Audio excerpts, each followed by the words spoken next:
한 주 동안 정치 현장에서 가장 인상적이고 의미 있는 한 장면 한마디를 콕 집어서 분석하는 정치콕입니다. 김용태 국민의힘 의원, 전용기 더불어민주당 의원과 함께하겠습니다. 어서 오세요. 안녕하세요. 안녕하세요. 안녕하세요. 먼저 뉴스회전이 뽑은 이번 주 한마디부터 보시겠습니다.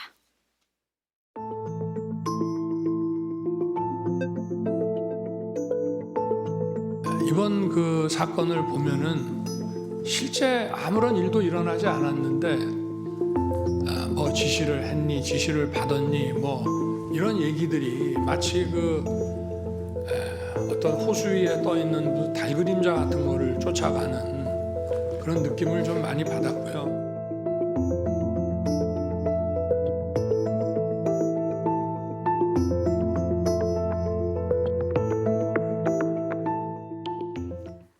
윤석열 대통령이 지난 4일이죠. 헌법재판소에서 열린 탄핵심판 5차 변론기일에서 했던 얘기입니다. 이번 주 많이 들으셨을 것 같은데 먼저 김 의원님 어떻게? 호수에 비친 달 그림자를 잡으려다가 물속에 빠지지 말라라고 말씀하신 거 아닐까 생각이 들어요. 대통령 입장에서는 이제 말 그대로 내란이라는 것이 이제 실체가 없는 허구다. 그러다 보니까 이런 것을 자꾸 말이 계속 바뀌어가고 이런 것들을 말씀하신 것 같은데 이게 사실 1934년에 37년 일본의 그 이시다 판사가 내린 판결문에 나오는 문구입니다. 그래서 판결문입니다. 그래서 네. 그 당시에 이제 반초카이라고 해서 고발한다라고 해서 당시 1934년도에 일본의 정계, 뭐 도쿄 주식거래소라든지 뭐 일본 상공인 협의소 회의소 회장이라든지 뭐 각 대신들이 정경 유착을 했던 사건이 있었던 것 같습니다. 그것이 이제 기사가 나왔었고 한 3년 정도 조사가 있었는데 사실 당시에는 이제 많은 일본 국민들이 쇼킹했었지만 3년 뒤에 이제 무죄가 된 것 같습니다. 그래서 판사가 쓸 때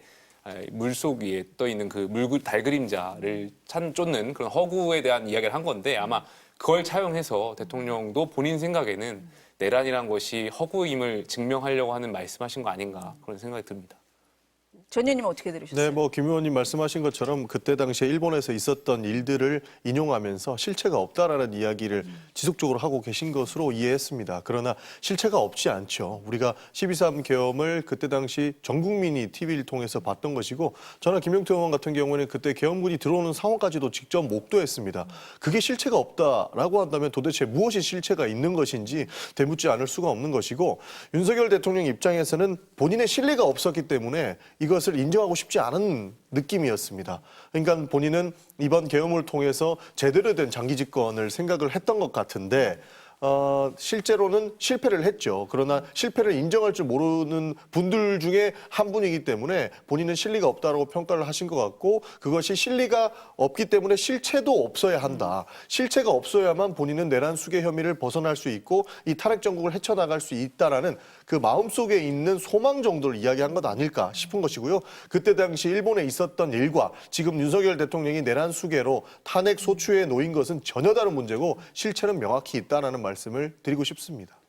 두 분 말씀을 들어보니까 윤석열 대통령이 평상시에 쓰던 화법과는 좀 다르게 문학적인 비유를 했다라고 생각을 했었는데 판결문에서 차용을 해온 거네요. 그러니까 그럼 그 판결문과 본인의 지금 상황을 좀 연결 지으려고 한 거다. 이렇게 해석을 해야 될까요? 그렇게 생각이 좀 들기도 네. 하고요. 다만 이제 전용기 의원님 지적한 것처럼 제가 봤을 때는 이것이 이제 계엄에 대한 정당성에 따라서 바라보는 측면이 다른 것 같아요. 그러니까 대통령의 입장에서 바라봤을 때는 계엄이 이제 정당했다라고 계속 말씀하시는 거 아니겠습니까? 그러다 보니까 비상계엄은 통치행위의 일환이고 국회를 봉쇄하려고 하는 의도였지 이것이 뭐 정치를 체포하려고 끌어내리려고 하는 지시가 아니었고 당연히 그러다 보니까 내란도 아니었고 대통령 입장에서는 야당의 어떤 다수당 횡포를 국민들께 알리기 위한 그런 용도로 계엄을 사용했다. 통치행위의 일환이다.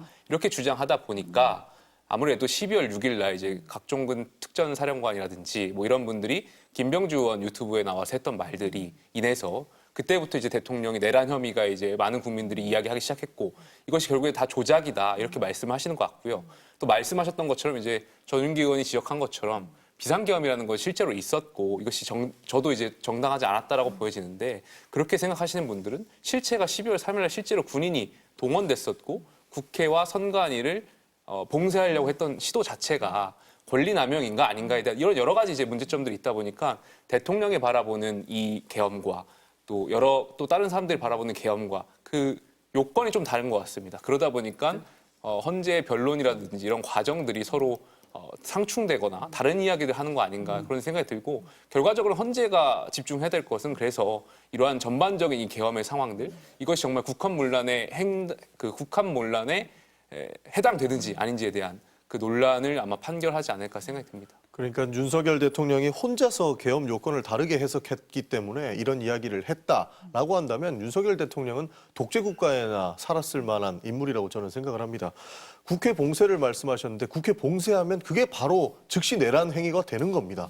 기본적으로 우리는 그 내란 행위를 목도해왔던 역사가 있지 않습니까? 이승만 정부부터 시작해서 뭐 박정희, 전두환 이렇게 오랫동안 대통령직을 유지하려고 했던 사람들이 계엄을 생각을 했던 것 같은데 실제로 내란 행위를 저희는 여러 번 목도했고 그 뒤에 하려고 했던 게 국회 해산이었고 그로 인해서 헌법이 개정돼서 국회는 아무리 계엄 상황이라 하더라도 건들 수 없는 헌법적인 요건을 갖춰놓은 그런 상태인데 국회의원들을 국회 본회의장에 못 들어가게 하려고 했던 것이고 실제로는 그것을 끌어내려고 했다라는 것 이것만 가지고도 충분히 내란의 목적이 있다라고 볼 수 있는 것이죠. 여기에서 뭐 김병주 의원의 유튜브에 출연해서 곽종근 사령관이 했던 이야기가 이 내란 행위의 시초다라고 뭐 윤석열 대통령께서는 판단하시는 것 같은데 본인이 지시했건 안 했건 애초에 계엄을 선포했던 요건 자체도 안 됐고 국무회의도 없었던 것 이것이 기본적으로 위법했던 내용들이고 아무리 질서 유지라고 하려고 한들 경찰을 동원해서 군을 동원해서 국회를 막았고 기본적으로 국회의원들을 진입을 막아서 국회의 권익을 침해하려고 했던 부분 여러 가지만 봐도 윤석열 대통령은 빠져나갈 구멍이 없습니다. 그래서 뭐 호수위에 달 이야기하시면서 여론에 휘둘리지 말고 법리적인 근거 판결을 해달라라고 헌법재판관들한테 이야기를 하는 것 같으나 여론에 휘둘릴 것도 없고 사실 그대로만 보면 이것은 뻔한 판결이다라는 말씀 드리고 싶습니다. 두 분 다 그날 현장에 계셨잖아요. 그리고 뭐 많은 분들이 그 생중계로 사실 그 당시 상황을 본 상황이거든요. 그런데 윤석열 대통령이 아무런 일도 일어나지 않았다라고 하니까 좀 받아들이기 힘들어하는 그런 부분이 있는 것 같습니다. 그러니까 조금 전에 말씀드렸던 것처럼 대통령 입장에서는 계엄이 정당했고 통치행의 일환이기 때문에 이것이 내란에 해당되지 않는다라고 계속 주장하는 것이고 실제 그런 측면에서 생각해 봤을 때는 아무 일이 일어나지 않았다 이런 말씀을 하시는 것 같아요. 그러니까 결과론적으로 이제 헌재가 판단해야 될 영역인데 이러한 전반적으로 대통령으로서의 어떤 계엄을 선포한 행위 또 군대가 국회로 온 행위 이런 것이 국헌 문란 행위에 해당하는지에 대한 여부를 아무래도 헌재가 판결을 해줘야 될 것 같고요. 두 번째로는 그런 의미에서 저는 이게 내란죄 여부가 핵심이기 때문에 또 최근에 민주당에서 이 탄핵 소추에 있었던 내란죄를 철회했던 거 아니겠습니까? 그래서 이 내란죄에 해당하는지 아닌지에 대한 판단까지도 헌재가 해야 되지 않나 저는 개인적으로 그렇게 생각합니다.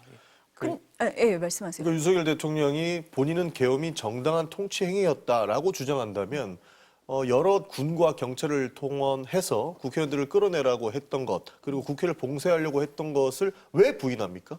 정당한 통치행위라고 생각을 했다 그러면 그것도 통치의 일환으로서 충분히 지시할 수 있었다라고 생각을 하셨을 텐데 그거는 부인하고 있는 것이거든요. 그런 내용들만 봤을 때에도 윤석열 대통령은 본인이 뭘 잘못했는지를 압니다. 그러나 우리 대한민국의 사법 시스템을 어떻게 빠져나갈지를 잘 알고 계신 검찰총장 출신의 대통령이기 때문에 법꾸라지의 형태로 이것을 빠져나가기 위해서 본인에게 불리한 증거는 그리고 본인에게 불리한 증언들은 회피 나가기 위한 노력들이 많이 보인다라는 겁니다. 그렇기 때문에 윤석열 대통령이 하시는 말씀들은 궤변에 가깝다라고 생각을 합니다. 근데 이게 시간이 지나면 지날수록 이제 헌재가 이제 판단을 하게 될 텐데 할 때 좀 신중하게 할 필요가 있을 것 같아요. 여론에 휩쓸릴 것이 아니라 정말 법리와 헌법에 따라서 헌재가 판단해 줘야 될 텐데 이 말씀을 왜 드리게 되냐면 저희가 처음에 이 12월 3일 날 계엄이 있고 난 뒤에 국회의원들도 굉장히 많이 헷갈렸어요. 그 당시 이제 케이블 타이가 있었는데 민주당에서는 케이블 타이를 사실 정치인을 체포하기 위한 수단으로 썼던 거라고 이제 기자회견도 했고 했는데 어제 저 김현태 단장의 또 말에 의하면 헌법재판소에 나왔던 말에 의하면 당연히 케이블 타이는 그 707 특임대가 출동할 때 갖고 가는 것이고 이것은 정치인이나 어떤 사람을 체포하기 위한 용도가 아니고 문을 봉쇄하기 위한 그런 용도였다. 이런 뉘앙스로 말씀하셨던 게 기억이 나고 또 두 번째로는 아까 조금 전에 말씀드렸던 그런 내란죄 철회에 대한 부분이 있는 것이고요. 그러니까 이런 것들이 당시에 12월 3일 계엄이라는 것이 많은 국민들, 특히 계엄을 실행했던 군인들조차도 굉장히 충격을 받았을 거 아니겠습니까? 그러다 보니까 또 많은 그 당시 초창기에는 어떤 야당의 그런 내란 선동과 관련해서 군인들도 많이 위축되고 그러다 보니까 여러 가지 지금 2달이 지난 지금 상황에서 기억이라든지 증언하는 것이 좀 달라지는 측면들도 있는 것 같아요. 그러다 보니까 좀 아쉬운 측면이 있고 그래서 헌재가 이러한 것을 좀 어떤 혼란스러운 것들을 좀 잘 정리해서 신중하게 판단할 필요가 있다는 말씀 좀 드리고 싶습니다. 근데 헌재가요, 지금 김용태 의원님이 이제 내란죄를 판단해야 된다고 말씀을 하셨는데 헌재가 가리는 거 위헌 위법이지 형사재판에서 하는 내란죄는 아닌 걸로 저는 알고 있습니다만, 네, 그 부분에 대해서는 어떻게? 그거 제일 잘 알고 계신 예. 분이 권성동 국민의힘 원내대표죠. 기본적으로 박근혜 대통령의 탄핵 심판 때 죄에 대한 내용들은 형사재판에서 다뤄야 되기 때문에 위헌 논란을 가릴 수 있는 것은 헌법재판소이기 때문에 여기에서는 그 위헌과 관련된 내용만 다뤄야 된다라고 정확하게 7, 8년 전인가요? 말씀하신 것이 아직도 영상으로 남아 있습니다. 그렇기 때문에 그 내란 죄와 관련돼서는 형사재판에서 다루면 되는 것이고요. 그러나 그 헌법재판소에서는 내란 행위는 그대로 다루고 있다. 내란 행위를 통해서 위헌을 하려고 했던 지점들은 헌법재판소에서 다루고 있기 때문에 그 지점을 우려하실 필요는 없다라고 보는 겁니다. 그리고 그 위헌 논란에서 결국에 내란 행위를 어떻게 판단할 거냐라고 하는 부분 때문에 지금 케이블 타이를 가서 정치인을 체포하려고 했다. 이것을 정치인 체포용이 아니고 봉쇄하려고 했다라는 말로 넘어가려고 계속 윤석열 측에서 이야기를 하거든요. 그러나 봉쇄하는 것 자체도 위법이고 위헌일 수 있습니다. 그리고 편의점도 케이블 타이로 봉쇄 못합니다. 그 큰 국회 건물을 케이블 타이로 언제 봉쇄하고 앉았습니까? 그런 것만 봐도 정말로 충분히 헌법재판관들이 올바른 판단을 하실 수 있을 거라 저는 보고 있습니다. 그러니까 초창기 이 말씀 왜 드리냐면 네. 민주당이 계엄하고 내란을 일치해서 말씀했던 거 아니겠습니까? 그러다 보니까 저희 당을 향해서도 뭐 내란 동조 세력이라고 굉장히 많은 비판을 했었고 비난을 했었고 근데 지금 와서 헌법재판소에서 내란죄를 철회하겠다라는 것은 사실 민주당이 어떻게 보면은 내란죄 선동으로 여당을 공격한 뒤에 내란죄가 형사재판에서 있고 난 다음에 헌재재판이 판결하면 그 시간 동안 시간이 길어질 수 있으니 내란죄를 기술적으로 빼는 거 아니겠습니까? 그래서 그 지점을 지적하는 것이고 말씀하셨던 것처럼 이런 것이 위헌인가 위법인가에 대한 판단을 하려면 이 비상계엄이 내란에 해당하는지 안 하는지가 굉장히 중요한 팩터 요소라고 생각합니다. 그렇기 때문에 그것을 좀 헌법재판소에서 가려달라는 말씀을 드리고 싶은 것이고요. 처음에 민주당이 그 비상계엄과 관련한 탄핵소추를 했을 때 1차 탄핵소추문에는 심지어 외교 이야기도 있었습니다. 한미일의 외교 협력과 관련한 것이 민주당이 봤을 때는 탄핵 사유라고 해서 올라왔었던 것인데 그것 역시도 사실 뭐 말씀드릴 게 많지만 이런 거 내란과 관련해가지고 여러 가지 철회하고 이 작용들이 민주당이 너무 속도전을 하기 위한 것 아닌가 이런 생각이 좀 들어서 말씀드렸던 겁니다. 저도 다시 한번 말씀드리지만 내란 행위는 이미 헌법재판소에서 국회의원들을 체포하니 많이 논의하고 있지 않습니까? 그 부분을 통해서 위법과 위헌에 대한 내용은 내란 행위 자체에 대해서는 다루고 있다는 말씀을 드리고 이 죄에 대한 유무는 결국에는 형사재판에서 다루게 되는 것인데 여기에서 저는 국민의힘이 좀 솔직해져야 된다고 봅니다. 왜냐하면 탄핵소추는 기본적으로 180일 이내에 끝내야 되는 그런 안건이지 않습니까? 그리고 4월이면 헌법재판관 2명이 임기 만료로 퇴임을 합니다.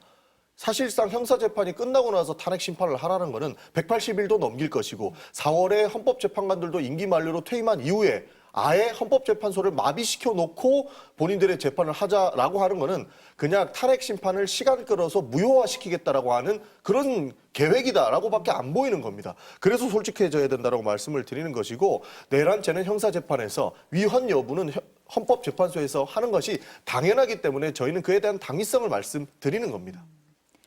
아까 전용기 의원이 얘기를 할 때요, 그 홍장원 전 국정원 1차장, 곽종근 전 특전사령관에 대해서 윤석열 대통령 측에서는 민주당과 연계된 탄핵 공작이다 이렇게 주장을 하기도 했거든요. 그 부분은 어떻게 보십니까, 김용태 의원? 조금 전에 말씀드렸던 네. 것처럼 대통령의 입장에서 생각해 보면 이 계엄이 정당했다라고 계속 주장하는 거 아니겠습니까?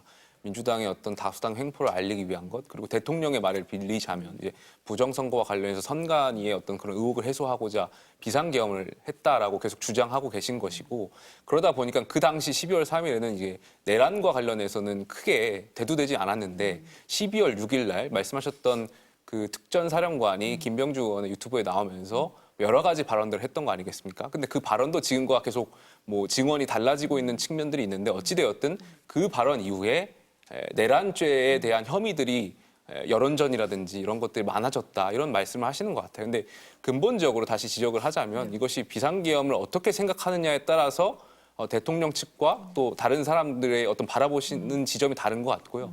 그러다 보니까 대통령은 계속해서 12월 6일에 말씀을 드리는 것 같습니다. 다만 제가 지적하고 싶은 지점은 그래서 이 비상계엄을 선포하고 군대를 동원해서 국회를 봉쇄하려고 했던 행위 이런 것들이 국헌 문란에 해당되는지 여부를 종합적으로 헌재가 다시 한번 판단해 줄 필요가 있다고 생각합니다. 이거 굉장히 중요한 부분인 것 같습니다. 저는 뭐 공작 이야기 듣고 윤석열 대통령이 이제 갈 때까지 갔다라고 생각을 했습니다. 뭐 기본적으로 이 내용들을 알고 싶지 않고 본인은 아무것도 없었던 일처럼 치부하고 싶지만 말씀드렸다시피 전 국민이 봤던 사상 초유의 사건이고 굉장히 세계적인 사건이 돼버렸습니다. 여기에서 어떻게 본인이 빠져나갈 수 있다라고 생각하는지 저는 답답한 심정이고요. 사실 국민의힘에서는 계엄의 정당성은 동의하지 않지만 윤석열 대통령을 생각해야 된다라고 말씀을 지속적으로 해주시는데 윤석열 대통령 입장에서 말씀하시면 안 됩니다. 윤석열 대통령 입장에서 말씀하시려면 계엄하기 전에 막았어야 되는 것이고 국무회의가 기본적으로 구성이 될 수 있게끔 요건이라도 맞춰줬어야 됐었다라는 말씀을 드리는 것입니다. 하나만 추가로 말씀드리면 윤석열 대통령께서는 결국에는 뭐 곽정근 사령관이나 홍정환 차장이나 이분들로 하여금 공작을 시작했다 했는데요. 과거에 윤석열 대통령이 언제 공작을 언급했는지를 보면 김건희 여사가 디올백을 주고받는 모습을 전 국민이 보도를 통해서 봤을 때 그때 정치 공작이라고 첫 번째로 이야기를 했던 걸로 저는 파악을 했습니다. 그리고 두 번째가 지금 본인의 내란 행위에 대해서 공작이라고 말씀하시는 거거든요. 바이든 날리면 사태만 봐도 바이든 날리면은 뻔뻔하게 거짓말을 할 수 있습니다만 전 국민이 눈으로 보고 거짓말이 안 통하면 이제 정치 공작이라고 공작이라는 단어를 꺼내오시거든요. 이런 사람을 지도자로 믿고 있었다는 게 굉장히 저는 유감스러운 입장입니다. 헌재 그 변론에 윤석열 대통령이 계속 출석을 하고 있잖아요. 본인의 입장을 좀 적극적으로 얘기를 하고 있는 그런 모습으로 보이는데 김 의원님이 보시기에 뭐 발언 내용이라든지 헌재 그 재판에 임하는 태도 어떻게 보십니까? 저는 개인적으로 제가 느끼기에 결과와 상관없이 계속해서 여론전을 하겠다라는 것을 읽히는 것 같습니다. 아무래도 그날의 상황들이라든지 그리고 또 그렇게 대통령이 그런 발언을 함으로 인해서 민주당이 다수당으로서 보여줬던 그동안의 행태들을 아무래도 국민들께 말씀하시고자 하는 전략을 취하는 거 아닌가 그런 생각이 좀 들고요. 그것이 이제 결과에 어떤 영향을 미칠지는 제가 플러스가 될지 마이너스가 될지는 솔직히 저도 율사가 아니기 때문에 네. 잘 모르겠습니다. 아니 말씀하신 것처럼 그 헌재에서 하고 있는 내용들을 봤을 때 때로는 비상계엄 요건에 맞지 않는데 비상계엄을 했다라고 볼 수 있는 부분도 있거든요. 글쎄요, 뭐 네. 그거는 헌법재판소의 판단할 재판관들이 일이다. 판단하실 네, 것 네. 같은데 글쎄요, 저는 지금도 다시 말씀드리지만 계엄은 잘못했다라고 생각합니다. 아무리 정치 문제가 복잡하고 또 다수당 횡포가 있다고 하더라도 그것을 극단적으로 군대를 동원하는 것은 적절하지 않았다라고 저는 개인적으로 생각하고 있습니다. 말도 안 되는 거죠. 사실 계엄을 뭐 국회, 민주당이 다수당을 차지하고 있는, 다수 의석을 차지하고 있는 국회를 향해서 했다라고 하는데 국회 협박하라고 계엄 만들어 놓은 거 아닙니다. 심지어 비상계엄은 전쟁 위기나 됐을 때 하라고 만들어 놓은 게 비상계엄이에요. 근데 윤석열 대통령이 말씀하시는 것처럼 국회에서 내 말 안 들으니까 그거 협박하려고 계엄했다라고 하는 것은 본인이 사실상의 내란을 획책했다라고 자수하는 것과 마찬가지라고 저는 느낍니다. 그런 차원이기 때문에 저희는 계엄을 동의할 수 없었던 것이고 그 계엄도 인정할 수 없으나 그 이후에 있었던 국회 봉쇄라든지 그리고 체포라든지 이런 위헌적인 논란들이 굉장히 많기 때문에 윤석열 대통령은 이미 본인의 사실들을 다 알고 있으나 어떻게든 법적으로 빠져나가려고 한다라고 하는 판단을 안 할 수가 없는 것이죠.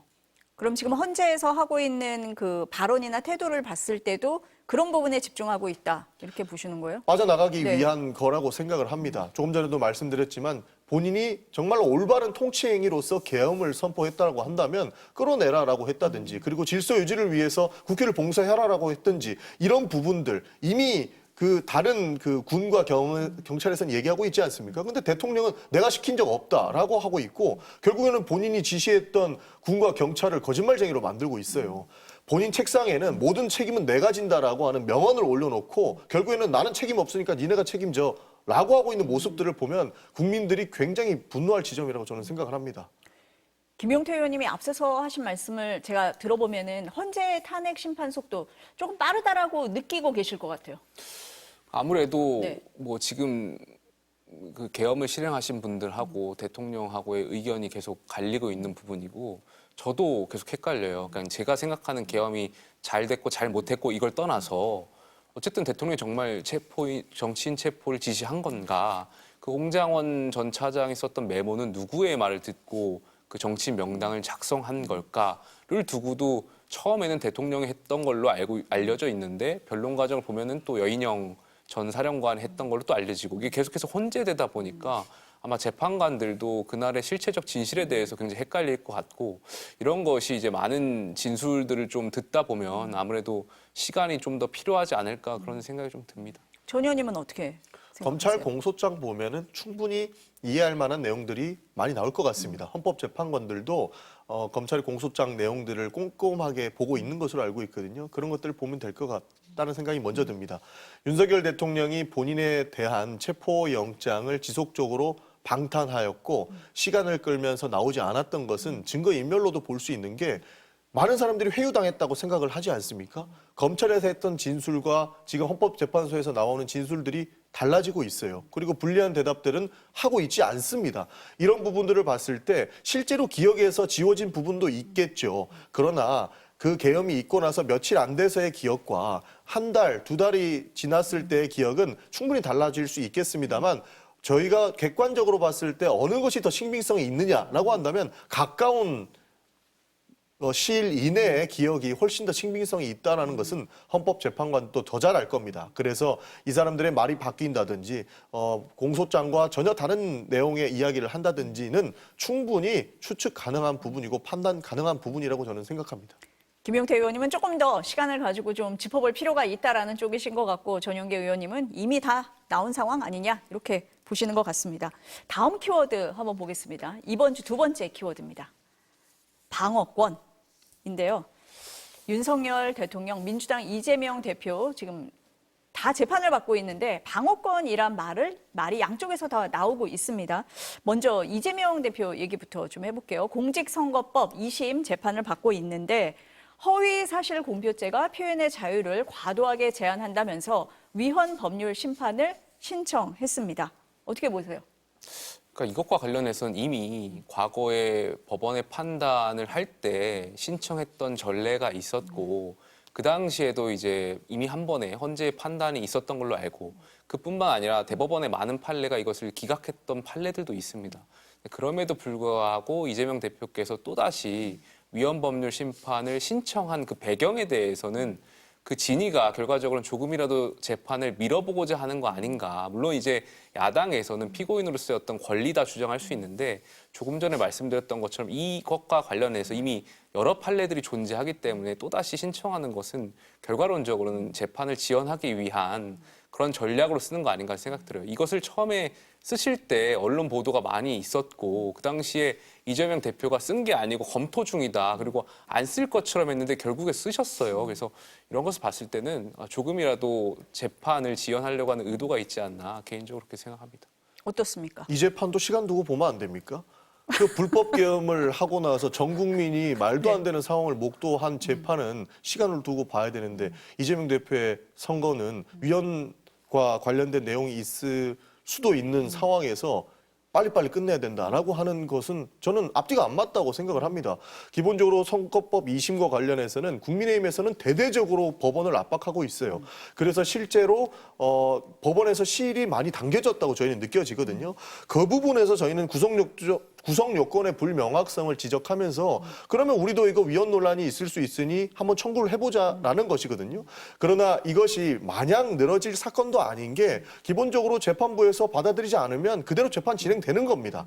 이런 부분에 대해서는 재판 시간 끌기라고 하면서 윤석열 대통령에게 했던 잣대를 또 반대로 들이대는 것은 너무나도 내로남불적인 사안이다라는 말씀을 드리고 싶고 충분히 다뤄볼 만한 것은 다뤄봐야 된다라는 말씀을 드리고 싶습니다. 죄송하지만 이재명 대표 공직선거법 1심이 2년 2개월 걸렸습니다. 공직선거법 1심 판단하는데 원래 원칙적으로는 6개월 안에 끝내야 합니다. 아까 헌재 판단, 탄핵 심판 관련해서 180일 말씀하셨지 않습니까? 그러니까 공직선거법도 원래 6개월 안에 끝나게 돼 있음에도 불구하고 이재명 대표에 대한 판단, 재판, 1심 재판부 2년 2개월 기다렸습니다. 그러니까 2심 저희가 빨리 해달라는 게 아니고 3개월이라는 원칙에 맞춰서 준해서 해달라는 말씀을 거듭 드리고 있는 것이고요. 거기에 맞춰서 아마 윤 대통령에 대한 탄핵 심판이라든지 아니면 윤 대통령이 기소된 사건들도 다 공정하게 여야 모두 받아줘야 된다고 생각합니다. 저희는 이 부분에서 검찰 정권의 피해자가 이재명이다라고 지속적으로 말씀드리는 이유는 1심이 왜 오래 걸렸는지를 조금 뜯어보면 좀 달라집니다. 제가 조금 전에 국민소통위원회 기자회견장에서 브리핑을 했던 내용이니까 편하게 말씀드리면 검찰이 1심에서 1년 9개월 동안 공소 사실을 특정하지 못했습니다. 공소 사실을 특정하지 못한 채 재판을 끌었었고 막바지에 이르러서 공소장을 변경했습니다. 그래서 지연됐다는 말씀을 드리고 검찰 측에서 신청한 증인이 43명입니다. 그리고 민주당에서 이재명 대표 측에서 신청한 증인은 4명입니다. 도대체 재판을 지연하는 곳은 누굽니까? 4명을 신청한 이재명 대표입니까? 43명의 증인을 신청한 검찰입니까?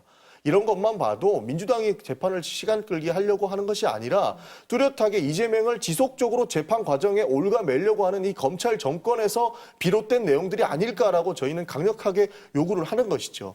해당 사실 관계들은 지속적으로 저희도 브리핑을 할 계획입니다만 재판을 지연하는 것은 이재명 대표 측의 입장만 그리고 이재명 대표 탓만 하는 국민의힘은 잘못된 판단을 하고 계신다는 말씀을 드리는 겁니다.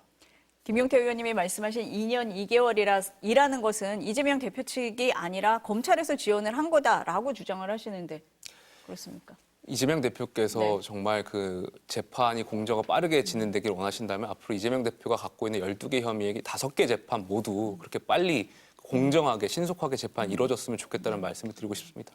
이 5개 재판도 다른 재판에 비해서는 좀 오래 걸리고 있다 이런 얘기가 있는데 어떻습니까? 그걸 제가 뭐 다른 재판하고 네. 비교할 건 아닌 것 같고요. 여러 가지 이재명 대표는 야당의 대표고 또 지도자로서의 어떤 국민의 알 권리라든지 여러 가지가 있기 때문에 거기에 준해서 재판부가 신중하게 그리고 또 공정하게 판단하다는 말씀을 드리고 싶습니다. 이 부분은 어떻습니까, 그러면? 그러니까 뭐 제가 드렸던 네. 말씀이 결국에는 이 재판 지연은 한쪽 측에서 끈다고 해서 끌리는 부분은 아니지 않습니까? 양쪽의 입장을 다 들어봐야 되는 부분이고 이재명 대표의 재판이 이렇게 많다라는 것은 결국에는 이재명 대표 한 명만 제거하면 이 정부가 성공할 거라고 봤던 사람들의 계산 아니겠습니까? 그러면서 너는 사법 리스크가 있어라고 공격하는 것이 가당키나 하느냐라는 말씀을 안 드릴 수가 없는 겁니다. 이 재판을 빨리 끝내고 싶다라고 하면 반드시 180 이내에 끝내야 되고 180 이상이 넘어가면은 무효가 될 수도 있는 탄핵 심판을 빨리 끝내야 된다라고 주장하시는 게 더 타당하지 않겠습니까? 참고로 문재인 정부에서 시작했던 수사도 있다라는 말씀 좀 드리고 싶습니다. 아, 그때부터 예, 예. 시작이 됐는데 예, 예. 지금까지 왔다. 이런. 그래서 그 문재인 네. 정부의 검찰총장이 윤석열 검찰총장이었습니다. 계속 이어지고 있는 거다 네. 이런 말씀이세요? 그 위헌법률 심판 신청이요. 전 의원님이 재판부가 받아들이지 않으면은 뭐 이거는 의미 없는 거다, 끝나는 거다 이렇게 말씀을 하셨는데 재판부는 어떻게 할 걸로 보세요? 제가 율사가 네. 아니어서 좀 조심스러운데 아무래도 기각할 가능성이 높지 않을까 생각됩니다. 기각할 대법원 판례가 여러 차례 있었고요. 또 이것을 만약에 인용해서 재판이 혹 정지가 된다면 지금 이미 사건 이재명 대표 건 말고 이미 공직선거법의 이 250조 1항과 관련해서 진행 중인 다른 사건들도 있는데 여기도 같이 정지가 될 가능성이 높기 때문에 이런 사회적 파장 여러 가지를 고려해서 전 기각될 가능성이 높지 않을까 생각합니다. 사회적 파장으로 네. 모든 판단을 하면 안 됩니다. 아니, 법원은 이 법원이 이 조항은 오래전부터 적용돼 왔던 것을 말씀드리는 이 거죠. 허위 사실 공표죄 이 처벌 조항이죠. 이미 위헌법률 네. 그렇죠. 신청을 네. 헌재 이게 결정이 그러니까 있었고요. 법원에서는 법과 원칙대로 판단을 하면 되는 것이고요. 이게 구속 요건이 불명확하다라고 했던 부분은 2015년에 인격 표현이 삭제가 됐습니다. 그러나 여전히 행위에 대해서는 모호하다라는 이런 평가들이 있고 자질과 성품, 도덕성을 법 적용 여부에 따지는 것에 대해서는 굉장히 조금 많이 논의해야 될 부분들이 있는 겁니다. 그렇기 때문에 위헌 논란이 있기 때문에 위헌 법률 신청을 했던 것이고요. 법원에서 실제로 위헌 법률 판단이 필요하다라고 네. 본다면 당연히 위헌 논란 판단은 받아봐야 되는 것 아닙니까? 그것을 여론에 목매어서 빨리 해야 된다라고 한다면 제가 윤석열 대통령이 했던 말을 그대로 돌려드리면 호수위의 달이다라는 말씀을 안 드릴 수가 없습니다. 근데 이건 참 선거를 뛰어보신 분들은 다 아실 텐데 말이 안 되는 게 위헌법률 심판을 신청하는 것 자체가 말이 안 되는 게 선거 기간에 낙선 혹은 당선을 목적으로 허위 사실을 하는 것을 인정하게 되면 선거 어떻게 치릅니까? 그리고 유권자들이 어떻게 저 사람의 후보를 보고 판단을 합니까? 그러니까 말도 안 되는 정말 오랫동안 우리가 판례와 법으로서 지켜왔던 내용들을 이재명 대표가 본인만을 위해서 이건 신청하는 것은 저는 글쎄요 정치인이나 야당 대표로서 자격은 글쎄요 많은 국민들께서 의심하시지 않을까 생각합니다. 뭐 저도 동의하는 바고요. 대통령의 불소추 특권에서 빠져야 될 부분이 허위사실 공표가 추가돼도 될 것 같습니다. 왜냐하면 저희가 봤을 때 윤석열 대통령이 당선 안 됐으면 허위사실 공표로 처벌받을 만한 내용을 많이 판단했거든요. 그렇기 때문에 저희 생각이긴 하지만 그게 실제로 선거에 유불리에 영향을 미쳤다면 대통령의 불소추 특권에도 빼야 되는 것 아니냐 하는 생각이 있습니다. 위헌법률 심판을 한 부분이 지금 허위사실 공표에 관련된 부분인데 두 분이 이걸 어떻게 해석할 거냐를 두 분은 다르게 보고 계신 것 같습니다.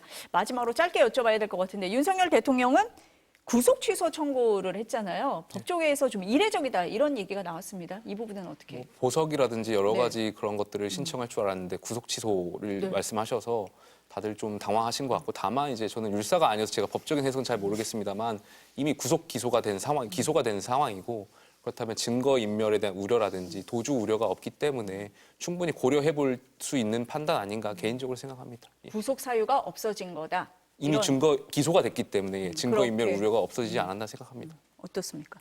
증거인멸 우려는 충분히 있죠. 아직까지 그 경호처에 있는 비화폰의 그 모듈은 예. 서버는 확보하지 못한 상황 아니겠습니까? 그리고 지속적으로 저희가 봤을 때 내란이 진행되고 있다라고 하는 부분들을 아직 구속되지 않고 거리를 활보하고 다니는 그 주요 증인들이 남아 있습니다. 그런 부분들하고 충분히 말 맞출 수 있는 부분도 있는 것이고 헌법재판소에서 검찰의 공소장과 다른 내용을 이야기하고 말 맞춘 것 같은 그런 의심을 받는데 어떻게 구속을 취소해서 또 한 번의 그 증거인멸 우려를 범하겠습니까? 그런 차원에서 저는 받아들여질 수가 없다라고 보는 것이고요. 그러니까 저희 판단이고 저희 생각이긴 하지만 네. 이 부분들은 참으로 아쉽다는 말씀을 드리겠습니다. 이게 바로 왕법꾸라지의 행태다라는 말씀 드리고 싶습니다. 두 분 말씀 더 들어야 될 것 같은데 오늘 여기까지만 들어야 될 것 같습니다. 말씀 감사합니다. 감사합니다.